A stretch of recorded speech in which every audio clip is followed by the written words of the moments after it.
What is going on, guys? Jack here, and welcome back to episode 3 of Replicating Ranieri here in Football Manager 2016. Today, we have a live com doubleheader against Newcastle United, and then we will be following that up with a game against Crystal Palace. So yeah, since the last episode, which if you missed, go check it out. We've, of course, not played any games, but those two games that we did play, well, it was a win against West Brom and a heavy defeat against Watford. And I went back and I looked at this Watford game and I started kind of trying to work out where perhaps things went wrong for us. And, well, there was one thing that stood out for me immediately. And it was one of these stats that when I saw, I was just like, well, I need to change something there. And actually, the stat in question, if we just go to the players' analysis, was actually Kasper Schmeichel's passing. Now, obviously, the goalkeeper distribution, a key part, I feel like, of any team, especially building from the back. I looked at this and I cried a little, if I'm honest. Like, it's pretty poor, the amount of long-booted kind of, I guess, keeper distributions we were seeing in that game against Watford. And, well, they were just going nowhere, really. So, the first thing that I actually did following that Watford game, I talked about the fact that I perhaps needed a plan B. Well, I threw that out the window in a lot of ways. I decided the best plan of action, actually, was to refine plan A, which is what I've done here. So we're changing the system a little bit. Ochoa's going to play as a target man with Vardy, as I think we're going to play him as a deep line forward on attack. Although, I don't know, the more I think about it, the more I want him to lead the line. I think we're going to stay with him on poacher for now. We'll come on to the attacking situation in a minute. But anyway, what I wanted to show you was that if we look at Kasper Schmeichel here, you'll now see that he has fewer risky passes and distributes to fullbacks. I want him to give it to our fullbacks when he can. You can see they've also got fewer risky passes. We don't really want to give the ball away when we can avoid it. But I do feel like in just giving our fullbacks the ball a little bit more often, we should be able to, build a little bit more from the back and hopefully, not give the ball away with every single ball up the field, which was, as I said, something that we saw a lot of. Now, you may have noticed if you watched this video and you clicked on the thumbnail, and of course, if you watched the end of last episode, Okazaki, he's the man on this thumbnail getting that bicycle kick as he did in real life against Newcastle, and he is our top goal scorer with 6 goals, but well, if you watched until the end of last episode, you'll know he's out for 2 months. So I have striker problems, and actually this has kind of begun to give me a real appreciation for just the fine balance that kind of Leicester's squad has. Because if we actually look at our striking options now with Shinji Okazaki out, we have Jeffrey Schlupp, who he's not really much of a striker if we're honest. We've got Dodu, who, again, he's just not good enough to come into the team, I feel, and play up front. And really, our only options are Ochoa and Vardy. And, well, we've got to get the most out of these two. So in terms of how we're going to line them up, I think Ochoa is going to play best as a target man, just because of how good he is in the air. It's a shame his first touch isn't that great. And we are going to stay with Vardy kind of on a poacher advance forward role. I can't remember the exact roles we had for our strikers previously. I believe it was an advance forward and a poacher. Elsewhere in the team, you might notice I've put Mark Albright into wide midfielder. That's, again, just to try out a few new things. But we are going to be sticking with the 4-4-2 that we've been using. Mahrez is this wide playmaker. To be honest, a role I've very rarely used in FM this year. So I'm kind of curious to see how it plays out for us. But no, this is the team we're going to go with. And actually, I was thinking about something, and I think I'm actually going to make the change. I was thinking in my head with this system, if Mahrez pushes up into kind of this wide playmaker role here, and Danny Drinkwater is a deep-lying playmaker on defend, like Mahrez can only really pass forward. I feel like actually having alongside Mahrez, Kante playing box-to-box, that's always going to provide an outball for Mahrez, hopefully, to go inside. I feel like the reason we were playing Drinkwater here really was to cover Mahrez, but naturally in doing that, he's just isolating Mahrez more often than not when he does want to go forward with the ball. So that's the change we're going to do there. We're going to try Danny Drinkwater and Kante and centre mid the other way around. It's actually something that I thought about doing before and elected not to do. Either way, though, this is our team. With the exception of really the injury to Shinji Okazaki, it's fair to say that we still have a very, very strong side. In terms of the starting 11, it's pretty much standard. It's a similar team to what we've been playing a lot. On the bench, Sforza, Amati, Andy King, Schlupp, Moore, Gray, Dodu. He's going to come into the team, Dodu. I can't say I've ever heard of him. Hopefully he can do a job for us if we need him to. Really not a player I want to call upon if we can avoid it. And to be honest, if I had any other kind of striking option, he'd probably be, not playing for us. In fact, you look at kind of the players we've got loaned out, there's a few here that you kind of wish we could recall perhaps, although no strikers. Again, I didn't really have this appreciation, I feel like, before this save about the lack of strikers that Leicester have. Either way, I've rambled for long enough. Let's get into this first game. It's going to be against Newcastle United. Mike Dean going to be the man taking this game. We are the favourites going into the game. We are 1 point ahead of Tottenham Hotspur, Arsenal in third. And there are 9 games left of the year, including this one. So let's hopefully get the performance that we are looking for here. In terms of the team, as I said, it's pretty much the standard 4-4-2. We've tweaked some roles. We've tried to adjust some things. I'm hoping we're going to hold on to the ball a little bit better. I'm also hoping that we don't give the ball quite as much away. That said, I am still wanting Kasper Schmeichel when the opportunity arises to kind of get the ball away quickly and really, get the ball up the pitch rapidly and try and allow us to hit teams on the break. But at the same time, I felt like he was just doing that too often. As much as I want to kind of replicate Leicester in a lot of ways with their low kind of pass completion game where they, don't have a lot of possession, they don't complete that many or that higher a percentage of their passes. I do feel like there is a limit to how far you can go with that kind of ideology in FM, and I feel like Kasper Schmeichel perhaps been treading that line a little bit too much. Either way, looking at how this game's unfolding early on, 20 minutes gone, 50-50 with the possession. Not a lot of chances either way. That said, we have had the chances that have occurred. Newcastle yet to have a shot on target. And whilst perhaps their fans are going to be a little bit apprehensive about the fact they have yet to have a shot, I myself am a little bit concerned about this for a team of our calibre at home playing against a Newcastle United team struggling in the relegation zone. I don't want to say it's kind of been underwhelming, but I do feel like there's a lot more that I should be expecting from this team. And really, the game as it's developing here, Newcastle getting more and more into it. Apparently we are struggling to retain possession. We might look to make a change, but we do have a highlight here. The first of the half, and while a goal here for one team or the other could really make a difference going into half-time. Robert Huth applying pressure to Doumbia, doesn't get the tackle away. Wijnaldum, now with Janmaat, who plays it inside to Anita. Back to Shelvey, to Anita again. Nice build-up play. Iosi Perez, thread through Doumbia, Kasper Schmeichel. Fantastic save there. And that was really the first clear chance of the game. It fell Newcastle's way. Now we just have to deal with the corner. We clear it as far as Haidara. Don't let him get the shot away. Mahrez, doing some defensive duties. Not something you really expect from him.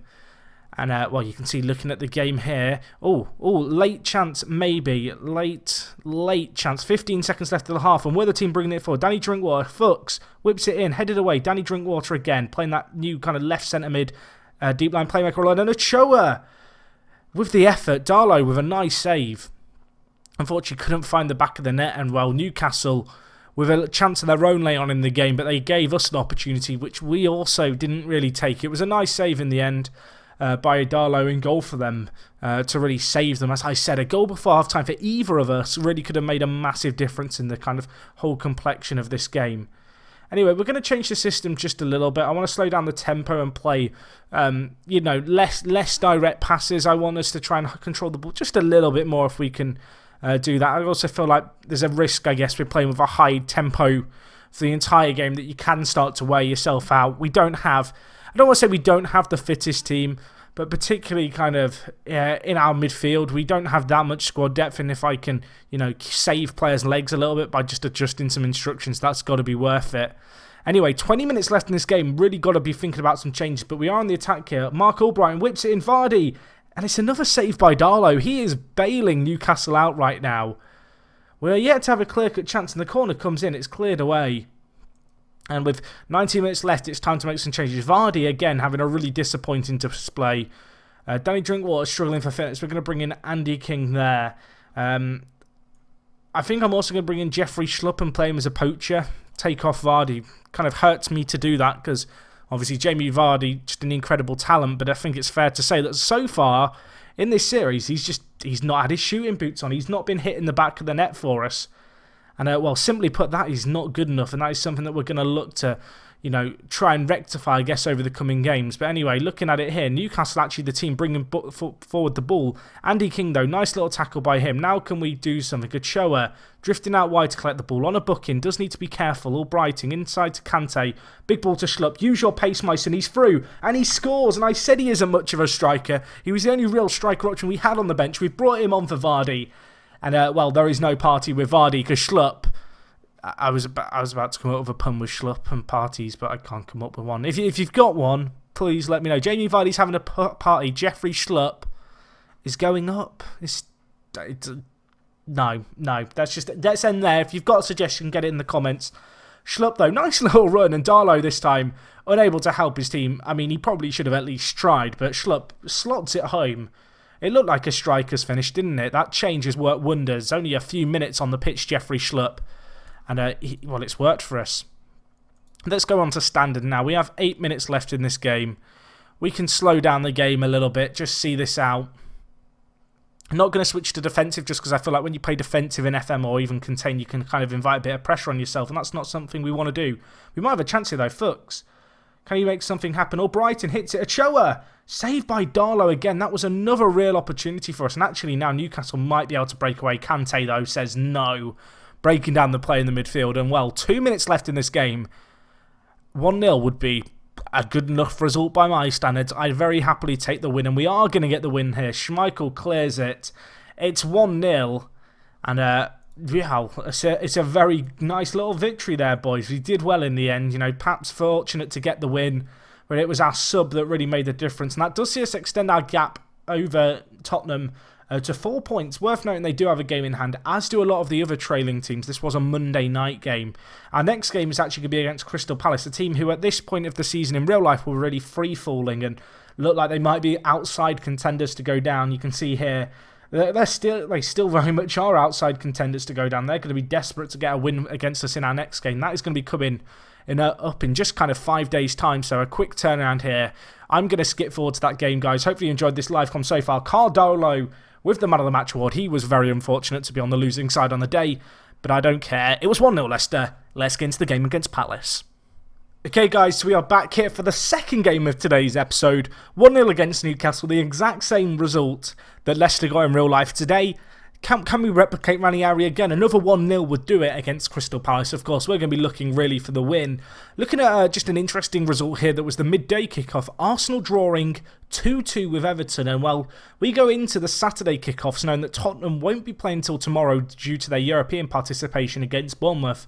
And so, as a result, we have a chance to kind of extend that gap at the top up to 7 points. Granted, they would have 2 games in hand, but nevertheless, it applies a little bit of pressure on Tottenham really to go out and win those games that they do have in hand.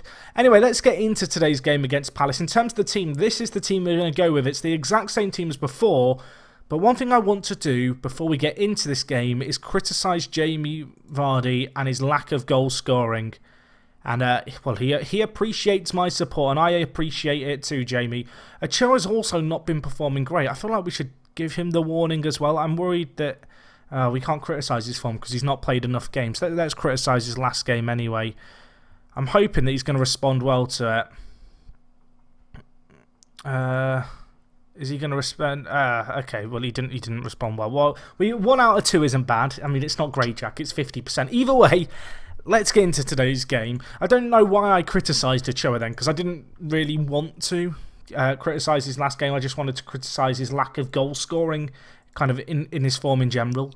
Either way, looking at the Palace team, it's a strong team, Palace's side. I'm going to be honest, I'm surprised with how much they underperformed this year, at least in my opinion. I think they've got some players that when they're really playing at their best can be very, very good. You look at the likes of Adebayor, Balassi, Wilfried Zaha, Puncheon, Cabaye, MacArthur. That is a team that should cause some teams problems and really didn't this year in the Premier League, particularly after Christmas. Either way, let's try and encourage the players here. We are away from home. I don't expect this to be an easy game. I am somewhat worried about the fact that they are playing this 4-2-3-1 and how that might kind of work against a 4-4-2.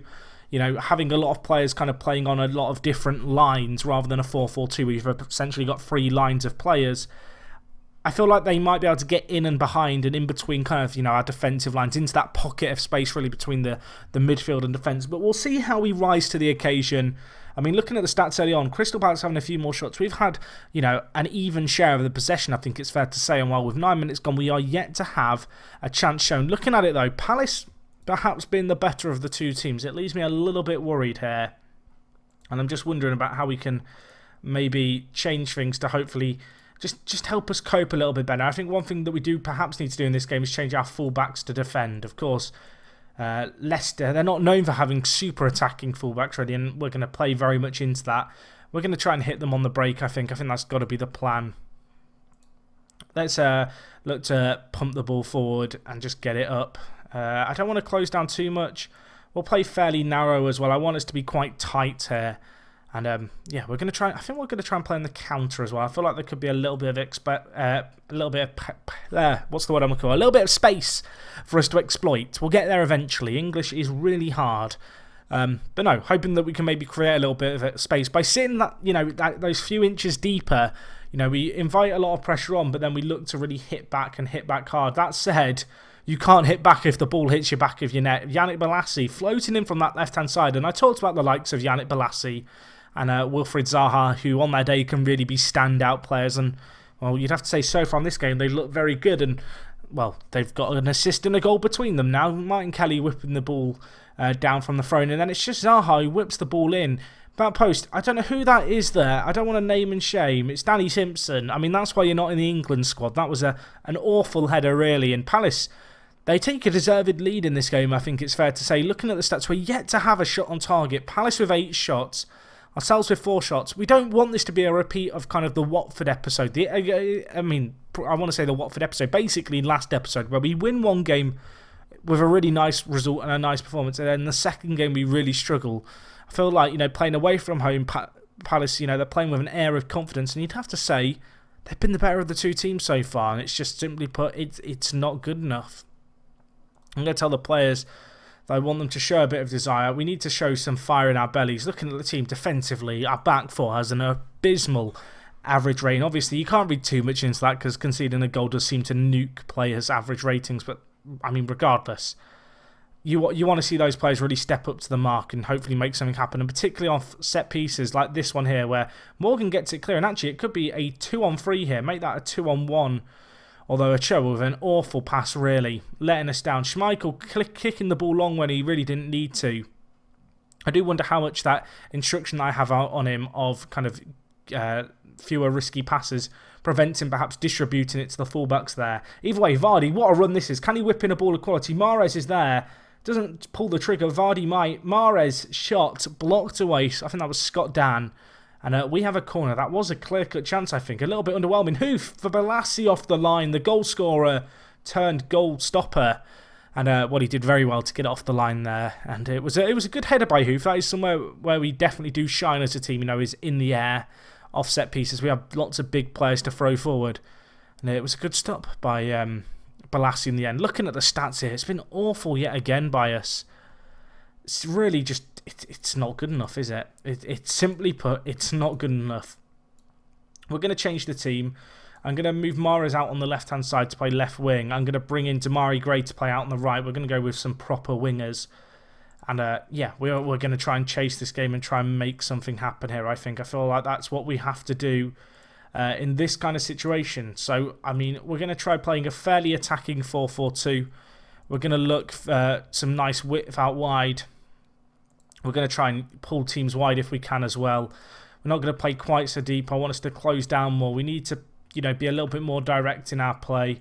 We are going to look for the overlap anyway, though, and I will be looking for players just to slow down the tempo a little bit, perhaps when we need to. I feel like, moving Demarai Gray and Mahrez kind of into your what you might consider your standard, your traditional winger positions, might help us a little bit here, particularly with causing, Palace some problems with their formation. Of course, they play with kind of their wingers fairly high up the pitch.